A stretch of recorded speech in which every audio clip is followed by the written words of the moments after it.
They don't want you to fail. No, that would be too obvious. They want you comfortable. Comfortable enough not to rebel. Comfortable enough not to question. Comfortable enough to stay average.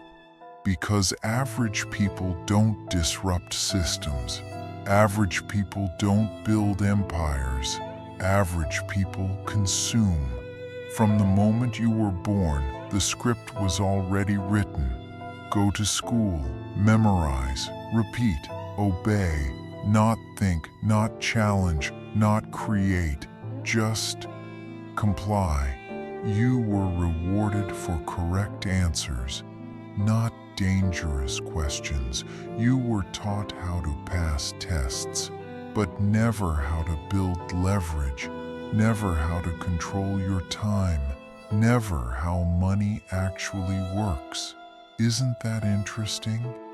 12 years of education, and nobody teaches you how taxes really function, how debt traps you, how attention is monetized, how algorithms manipulate you, but you can solve for X. Cute. The system doesn't need you broke. It needs you predictable. Predictable workers, predictable consumers, predictable opinions.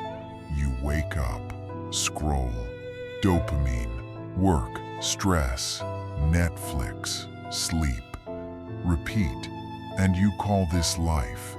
You think you're tired because you work hard? No, you're tired because your energy is being extracted. Your attention is currency. Your habits are programmed. Your desires are engineered. You don't choose what you want. You're told what to want. The new phone, the bigger car, the lifestyle you can't afford. And when you finally get it, you feel nothing. So you chase the next thing. Because average people must stay chasing. If you ever slowed down long enough to think, really think, you'd realize something terrifying. You've been running on a treadmill, and the speed keeps increasing. The system praises hustle, but only inside its cage. Work harder, ask for a raise, be grateful. Grateful?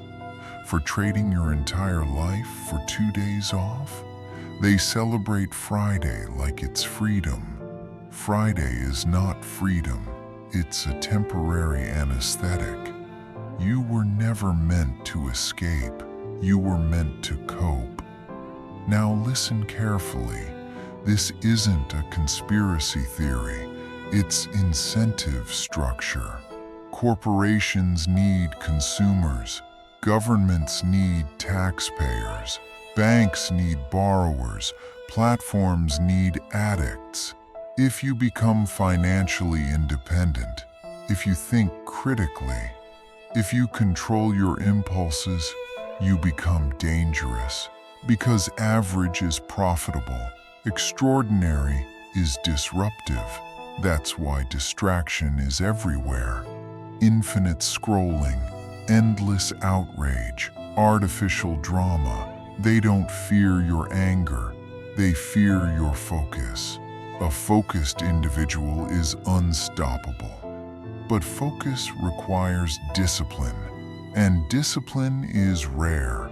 You see, the system doesn't chain you, it seduces you.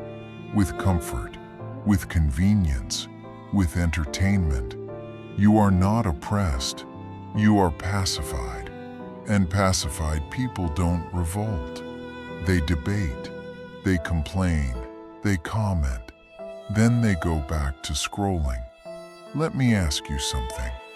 When was the last time you sat in silence, without a screen, without stimulation, without noise? Exactly. Silence creates awareness. Awareness creates discomfort, and discomfort leads to change. So they keep you stimulated. because an overstimulated mind never questions the cage. Now here's the twist. The system isn't evil, it's efficient. It rewards value, but only when you understand the rules. The problem is, most people never learn the real rules.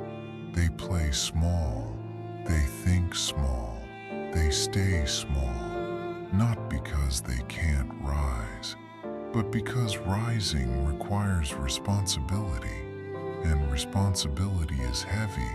It means no excuses, no blaming, no waiting. You can't blame the system and beat it at the same time. That's the paradox.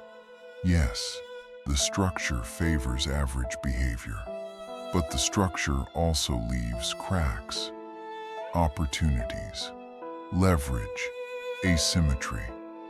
The internet that distracts you, it can also free you. The same platform you scroll on, you can monetize it. The same knowledge gate-kept for decades, now accessible in seconds. The cage door isn't locked, it's just comfortable inside. And comfort is the strongest prison ever built. So what happens next? You have two choices. Stay average. Consume what you're told. Believe what you're shown. Want what you're marketed. Complain when it doesn't work. Or step outside the script. Question everything. Audit your habits. Control your attention. Build skills that compound. Delay gratification. Because once you control your impulses, the system loses control over you. And here's the part nobody tells you. Escaping average isn't dramatic. It's boring. It's waking up early. It's studying when others scroll. It's investing instead of flexing. It's building quietly. No applause, no instant validation, just progress. Small, relentless, unsexy progress. That's why most people won't do it. Not because they can't, because it's not entertaining. And they've been trained to need entertainment. So the system wins again, unless you decide to become rare.